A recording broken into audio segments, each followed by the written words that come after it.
공항에 들어오다가 입국 심사대에 걸렸습니다. 신부님, 이렇게 많이 포도주를 갖고 들어오시면 안 됩니다. 신부님이 하시는 말씀이 물을 갖고 들어왔는데 예수님이 언제 또 포도주를 만드시냐. 오늘 읽은 요한복음에 나오는 가나의 혼인잔치 이야기는 주연절 본문에 주어지는 본문이라는 데 뜻이 있습니다. 주연절은 지난주에 말씀드렸듯이 전통적으로 예수의 신성이 나타난 그 시점을 기리는 교회 절기입니다. 그래서 서방교회에서는 아기 예수님이 태어난 시점, 동방박사가 아기 예수를 찾아가는 그 시점을 주연절로 보고 있습니다. 동방교회에서는 예수께서 요단강에 세례를 받으신 그 순간에 신성이 임했다고 하는 그런 입장입니다. 그런데 그 다음에 이제 이 가나의 혼인잔치 이야기는 신성을 드러낸 예수의 초기적적인 사건을 연결시킨 것입니다. 주연절에는 그래서 동방박사가 아기 예수를 찾아가는 것, 그리고 예수가 요단강가에서 세례를 받는 것, 그리고 가나의 혼인잔치, 이 세 가지 본문이 늘 다루고 있습니다. 그래서 그런지 요한복음은 혼인잔치 기적의 내용을 아주 매우 풍성하고 흥미롭게 다루고 있습니다. 그러나 이 기적 이야기는 단순하게 기쁜 결혼식을 배경으로 해서 물로 포도주를 만든 초자연적 능력을 보여준 것이 아닙니다. 여기에는 더 깊고 상징적인 이야기가 담겨 있습니다. 그것은 예수와 앞으로의 그 예수의 사역, 그 목적과 정체성이 아주 중요한 상징들과 함께 소개되어 있는 것입니다. 먼저 이 기적 이야기의 배경이 되는 장소는 아주 중요합니다. 언뜻 보지 중요하지 않은 것입니다. 가나라고 하는 동네는 나사렛 동네에서 북쪽으로 약 16km 떨어진 동네입니다. 그런데 이 가나라고 하는 동네는 요한복음 외에는 신약성경 그 어느 곳에 나오지 않습니다. 이렇게 이름도 없고 별 볼 일도 없는, 잘 알려지지 않은 동네에서 예수의 첫 기적이 생긴 것입니다. 이렇게 보잘것없고 사람들이 신경 쓰이지 않은 그곳에서 예수의 첫 기적 설화의 배경이 된 것입니다.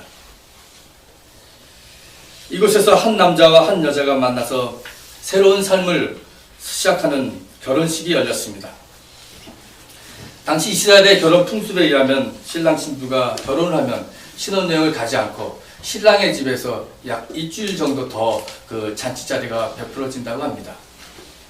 이 7일간의 시간은 신혼부부가 가족과 친지 앞에서, 그리고 더 큰 마을 공동체 사람들 앞에서 그들의 새로운 출발을 선포하면서 동시에 잔치에 참여한 모든 사람들로부터 축복을 받는 시간이었습니다. 그리고 이 시간은 새로운 시간을 축복하는 시간이었지만 동시에 새로운 생명을 기대하는 생명의 잔치자리였습니다. 그런데 이 7일간의 결혼잔치 그 기간에 사흘째 되는 날에 한 일이 벌어집니다. 그것은 포도주가 떨어진 일입니다. 그런데 왜 여기서 사흘째 되던 날이라고 했을까요? 왜 제3일인가? 맨 마지막 날 7일째 포도주가 떨어졌으면 성서를 읽는 독자들은 그렇게 의아하게 생각하지 않았을 것입니다. 맨 마지막 날이니까. 그런데 하필 한창 잔치에 흥이 돋고 클라이막스가 되는 3일째 이런 일이 벌어졌습니다. 제3일째 되던 날에 성서의 기자는 이렇게 시작하고 있습니다.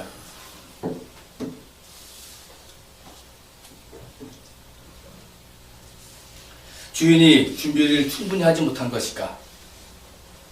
아니면 준비는 누구보다 더 잘했는데 생각보다 더 많은 하객이 와서 이런 낭패가 벌어진 것일까? 여기에는 몇 가지 해석이 있습니다. 첫 번째, 그것은 어떤 특별한 의미가 없는 해석이라는 것입니다.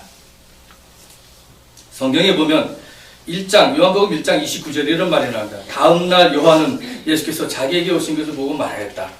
35절, 다음날 요한이 다시 자기 제자 두 사람과 같이 서 있다가 43절, 다음날 예수께서 갈릴리로 떠나셨다. 이렇게 다음날. 그러다가 오늘 읽은 2장 1절, 사흘째 되던 날. 이거는 요한복음이 그저 이야기의 전개상 그 날짜를 진행하는 그런 것을 썼기 때문에 특별한 해석할 필요 없다. 이렇게 얘기합니다. 이것도 해석 중에 하나입니다. 두 번째, 또 다른 해석은 왜 제3일인가 하는 것입니다. 이것은 부활의 상징적인 표현으로 썼다는 것입니다. 사흘째 되던 날에 제3일의 사건은 예수님의 부활의 사건이었다. 그러므로 이것은 부활 이후의 관점으로 본다면 죽음에서 생명으로 전환되는 생명의 재탄생을 의미하는 것이다. 장사한 지 사흘 만에 무덤에서 부활하신 예수님이 그 생명의 근원이고, 그리고 예수님이 그 생명의 주님이시다는 것을 말하는 것이라는 것입니다.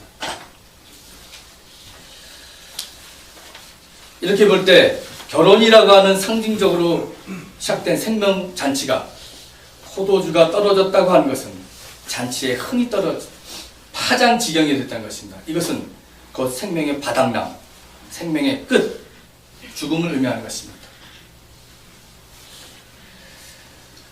그래서 축하와 환대의 생명잔치 자리가 냉랭하고 내용없는 형식만의 축제로 변한 것을 보여줍니다. 여기서 요한 공동체는 당시 생명력을 다한 유대교의 모습을 여기서 절실하게 보여주고 있습니다. 그것은 인간의 생명사랑, 생명의 귀중함 대신에 각종 법률과 율법으로 온통 치장한 종교의 타락함을 보여주고 있습니다. 하나님조차 자신의 몸을 내어주면서 사랑한 인간의 생명의 자리에 경제적 지배와 종교적 율법주의가 대신한 것입니다. 그런 유대교를 향해서 일찍이 예수께서는 회칠한 무덤이라고 그 위선의 껍질을 벗기시며 한탄하셨습니다. 오늘의 한국교회의 현실은 어떻습니까? 처음 개척할 때는 사람 귀한 줄 압니다. 10명, 20명, 한 사람 한 사람이 귀중하고 소중합니다. 그래서 교인들이 원하면 뭐든지 한다며 소위 머슴론을 주창합니다. 그런데 교인들이 1000명, 10,000명으로 늘어나고 큰 대형교회가 되면 머슴은 어느새 새 왕이 돼서 그들을 위해 군림하며 파워를 행사합니다. 그리고 하나님의 이름으로 행사하는 그 파워는 그 어느 누구도 감히 근접할 수 없는 신권이 됩니다. 한국교회의 여러 현실을 보면 결혼잔치에서 포도주가 떨어져서 파장에 이른 모습을 보게 됩니다. 생명살림의 축제의 정신은 고사하고 기복신앙에 젖어있는, 그래서 만몬 앞에서 무릎을 꿇는, 그리고 만몬의 지배를 합리화하고 있는 교회의 모습을 보게 됩니다. 교회 전체를 우리는 뭐 이렇게 이분법적으로 생각할 수는 없어도 보수주의와 진보주의로 나눌 수 있습니다. 소위 진보주의는 WCC 진영, 에큐메니컬 그룹이라고 합니다. 그래서 에큐메니컬 운동하면 WCC를 생각하게 됩니다. 그런데 한편으로 이 보수주의 하면은 로잔 그룹이 있습니다. 로잔. 제가 얼마 전에 이 로잔 그룹에서 나오는 문건을 촘촘하게 보게 된 기회가 있었습니다. 로잔, 소위 말하는 로잔 제1 로잔 선언이라고 할 수 있는 스위스 로잔 언약이 있습니다. 로잔 커버넌트라고 하는데요. 그래서 1974년도에 스위스 로잔에서 처음으로 복음주의들이 다 모여서 자기들의 정체성을 밝힌 겁니다. 우리는 성경을 어떻게 믿는다. 우리는 세상의 선교를 어떻게 해야 된다. 우리는 예수 그리스도의 복음을 어떻게 세상에 전해야 된다. 그래서 제1회 로잔 선언, 제1차 로잔 모임입니다. 이때 그 로잔 선언문의 그 역할을 했던 사람이, 가장 큰 역할을 했던 사람이 빌리 그라햄, 그 존 스타트라고 하는 사람입니다. 근데 15년 후에 1989년에 마닐라 선언이 나옵니다. 이 로잔 그룹에서. 그래서 마닐라 매니페스토라고 하는 선언문이 나옵니다. 그리고 2010년에 WCC 총회가 2013년에 있었는데 2010년에 3년 전에 제3차 로잔 선언을 하게 됩니다. 어디서? 남아공 케이프타운에서 합니다. 그래서 이것을 케이프타운 선언이라고 하는, 케이프타운 커미트먼트라고 하는 제3회 3차 선언문이 나옵니다. 이 선언문을 보면 제가 굉장한 것을 발견했어요. 뭐 여러 가지를 많이 다뤄요. 동성애 문제도 다루고, 전도의 문제, 선교의 문제 막 여러 가지 다루는데 제가 두 가지를 아주 굉장히 놀랐는데 하나는 강제 개종을 반대한다. 너 예수 믿어. 너 기독교 믿어. 그렇지 않으면 너 어떻게 돼? 죽여. 뭐 강제 개종 반대한다고 선언했습니다. 이건 WCC가 선언하고 똑같습니다. 두 번째 이 사람들이 또 선언하는 것은 번영 신앙, 소위 말하는 번영 신학을 비판하고 나옵니다. 번영 신앙. 이 사람들이 쓴 문건에 보면 이렇게 나옵니다. 설교와 가르침을 통해 전 세계에 만연해 있는 번영 복음은 심각한 우려를 일으킨다. 우리는 번영 복음을 신자들의 건강과 부에 복을 받을 권리가 있으며 믿음을 긍정적으로 고백하는 것과 돈과 물질을 드리는 씨뿌리기를 통해 이러한 복을 얻을 수 있는 가르침으로 규정한다. 이 사람들이 복음주의자들이 건강과 부를 부정한 것이 아니라 이 건강과 부를 얻는데 돈과 물질 맞바꾸면 안 된다는 거예요. 우리는 기적을 통해 드러나는 하나님의 능력과 하나님의 은혜와 능력을 받아들이며 살아계신 하나님과 그분의 초자연적인 능력을 기대하며 확신하도록 이끄는 교회와 사역이 성장하는 것을 환영한다. 우리는 성령의 능력을 믿는다. 그러나 우리는 하나님의 기적적인 능력이 자동적인 것인 양 취급할 수 있다는 것과 인간의 기술이나 말, 행동, 헌금, 물건, 의식에 좌우된다는 생각을 거부한다. 복음주의에서 이렇게 나왔습니다. 중략하고요.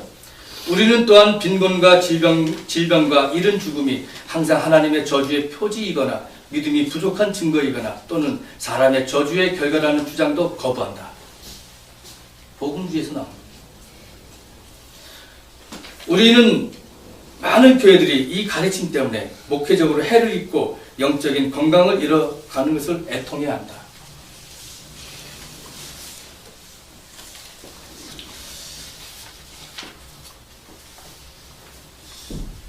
생명의 충만함과 생명의 온전함을 고작 물질적 번영과 축복으로 축소하는 번영신학으로 물든 교회는 예수 당시의 유대교처럼 파장을 고해야 합니다. 이 기적 이야기에서 나오는 6개의 항아리는 당시 정결 예식에 사용되는 항아리인데 이것이 비었다는 것, 이것도 생명력을 다한 유대교의 율법주의의 구질서를 상징하는 것입니다. 예수께서는 이런 종교와 율법주의를 비판하면서도 이제 축하와 환대의 생명 잔치를 다시 이어나가고 있는 것을 볼 수 있습니다. 죽음의 순간이라고 할 수 있는 잔치의 파장의 순간에 인간의 생명을 피워내는 역할을 주님께서 하고 계십니다.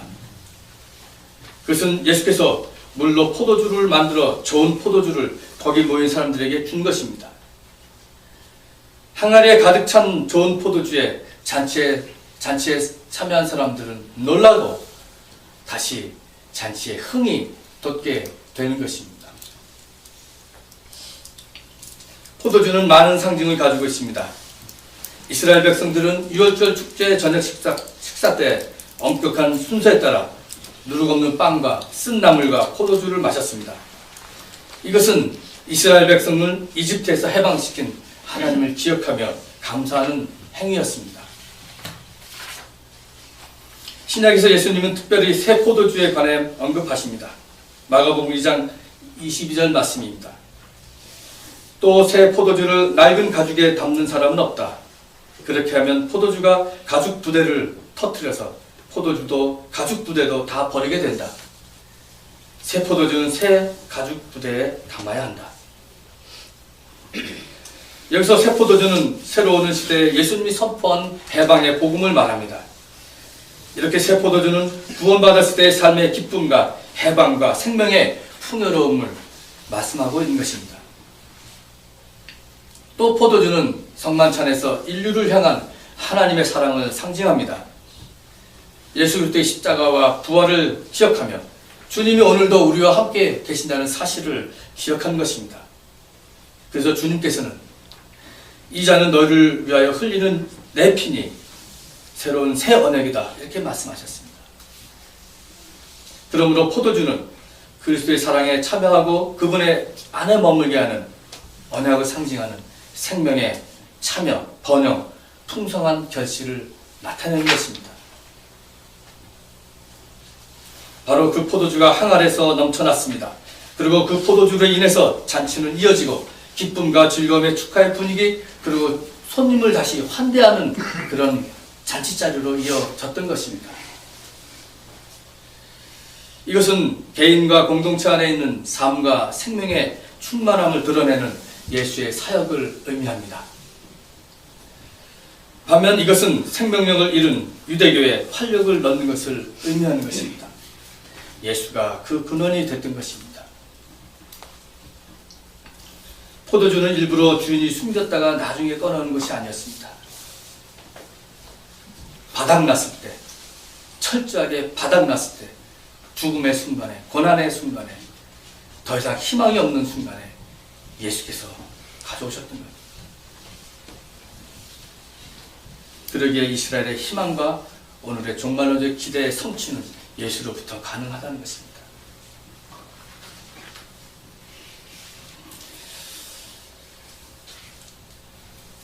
요즘 상담들을 많이 합니다. 저도 상담을 받기도 하고 상담을 하기도 합니다. 근데 일반 상담과 목회 상담의 차이점이 있습니다. 거의 비슷합니다. 어릴 때부터 살아왔던 부모와의 관계, 형제자매와의 관계, 내가 6살 이전에 부모로부터 받았던 강압적인 그런 순간들이 지금 나에게 과민적인 반응으로 나타나고 방어적인 행동으로 나타나고, 그것이 대물림되고, 뭐 그런 분석적 방법, 정신분석, 가정 환경적인 접근 다 똑같습니다. 그러나 목회 상담의 마지막 하나 다른 것은, 그래, 그럼에도 불구하고 그래, 이 문제를 어떻게 해결할 것인가, 이 문제를 어떻게 해결하고 궁극적인 해결 방식이 무엇인가 하는데 거기서 달라진 겁니다. 목회 상담은 주님 안에서 하나님의 은총과 능력과 사랑으로 터치된다는 겁니다. 근본적인 사람의 변화는 정신분석과 심리분석과 상담 다 중요하지만 결국 마지막 순간에는 하나님의 사랑 앞에서 그분의 은총을 깨닫고 내가 필요한 사람이라는 것을, 우리 가족이, 우리 가정이 그래도 필요하다는 것은, 왜? 하나님으로부터 사랑을 받았기 때문에. 그러한 접근 방식이 다른 겁니다. 그리스도를 진정으로 믿고 그분을 만날 때 우리는 하나님의 사랑을 한없이 경험할 수 있습니다. 그것이 회개라고 하든 회심이라고 하든 진정한 나의 변화는, 그리고 우리의 변화는 지금 내 눈앞에, 그리고 우리 눈앞에 계시는 주님을 보고 그분 앞에 무릎을 꿇는 것입니다. 그분의 존재 앞에 우리의 모든 것을 다시 시작할 수 있는 것입니다. 가나의 혼인잔치 이야기의 목적은 성서 본문 스스로가 잘 설명해주고 있습니다. 이 기적 이야기의 내용의 목적은 무엇인가? 요한복음 2장 11절 말씀입니다. 예수께서 이 첫 번 표징을 갈릴리 가나에서 행하여 자기의 영광을 드러내시니 그의 제자들이 그를 믿게 되었다. 표징이라는 것은 요한복음서가 기자가 잘 쓰는 말입니다. 기적이라고 하는 표현을 표징, 사인이라고 많이 썼습니다. 그런데 이 가나의 기적 이야기의 표징의 목적은 결국 예수를 믿게 하려고 했던 것입니다. 예수를 하나님의 아들로, 생명의 주님으로 영접하라는 것입니다. 생명의 주님인 예수님이 결혼식으로 상징되는 개인과 공동체의 기쁨과 즐거움, 그리고 환희를 다시 불어넣은 근원이라는 것입니다. 그리고 근원입니다. 생명의 주님은 이제 물로 포도주를 만드신 것으로 시작해서 자신의 몸이 새로운 성전임을 설명합니다. 그리고 니고데모에게 위로부터 다시 태어남을 역설하고 계십니다. 그리고 우물가 여인에게 영원히 목마르지 않은 생수를 말씀하고 계시고, 다시 가나안으로 돌아와서 보간의 아들, 왕의 신하의 아들을 고치십니다. 이렇게 주님은 생명을 주제로 사역하고 계십니다.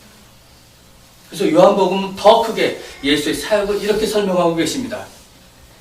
그런데 여기에 이것이나마 기록한 목적은 여러분으로 하여금 예수가 그리스도요 하나님의 아들이심을 믿게 하고 또 그렇게 믿어서 그의 이름으로 생명을 얻게 하려는 것이다.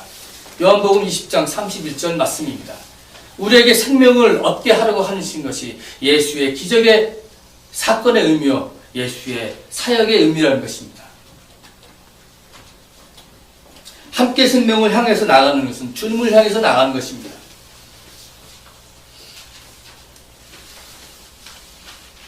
주님은 이렇게 공동체에 활력을 주어서 공동체를 기쁨의 장이 되게 하신 분입니다.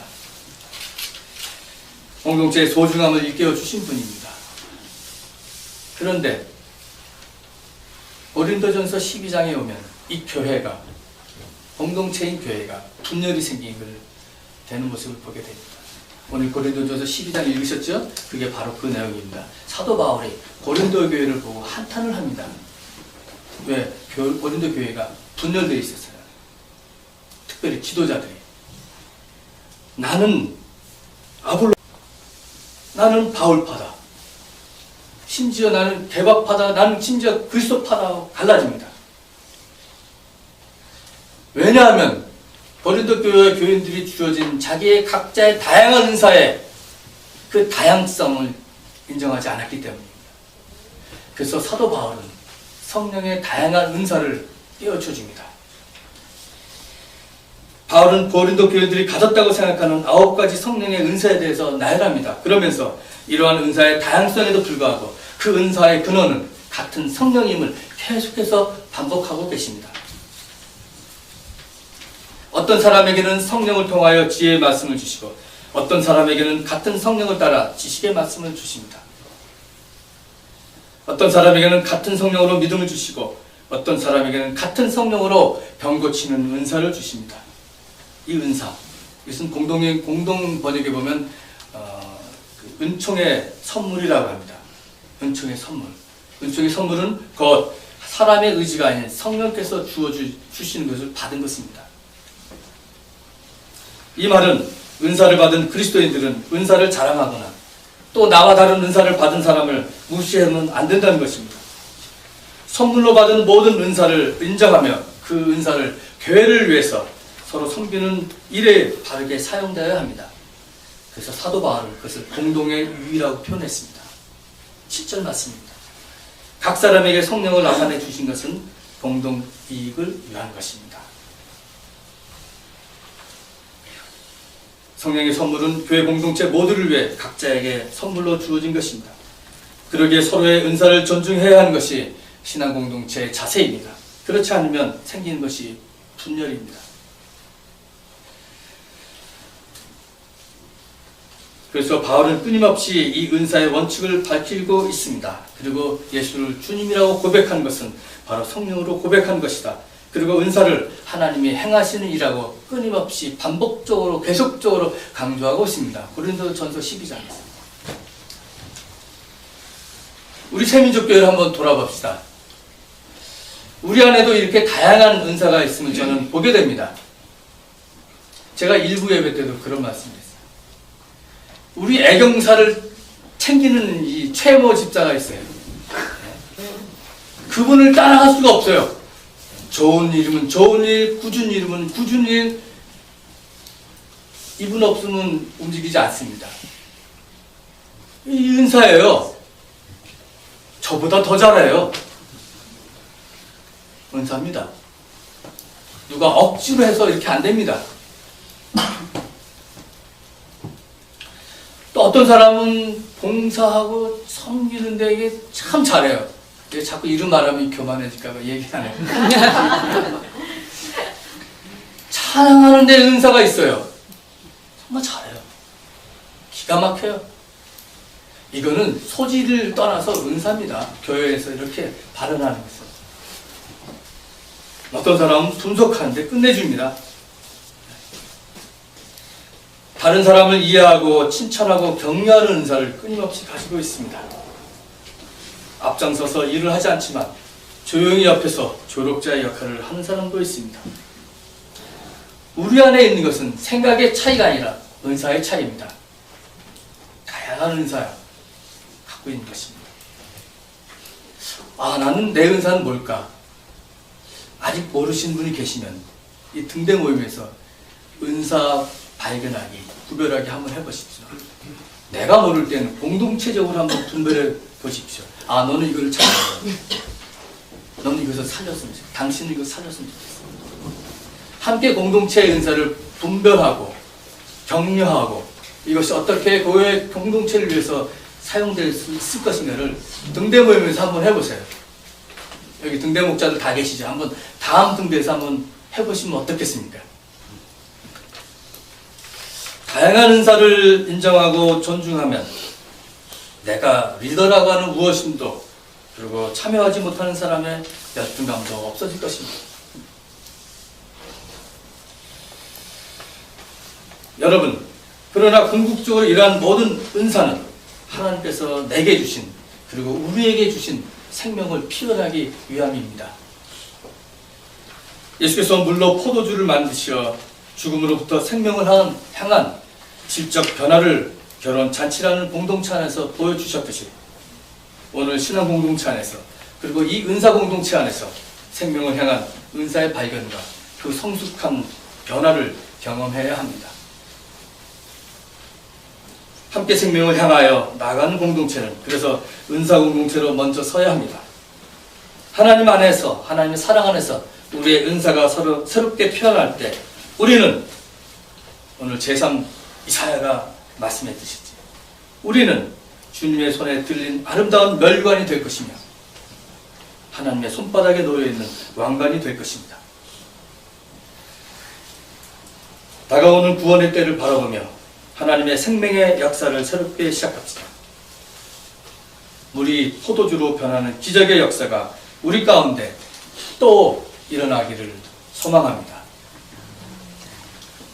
이 말씀을 가지고 오늘 잠시 묵상하시겠습니다.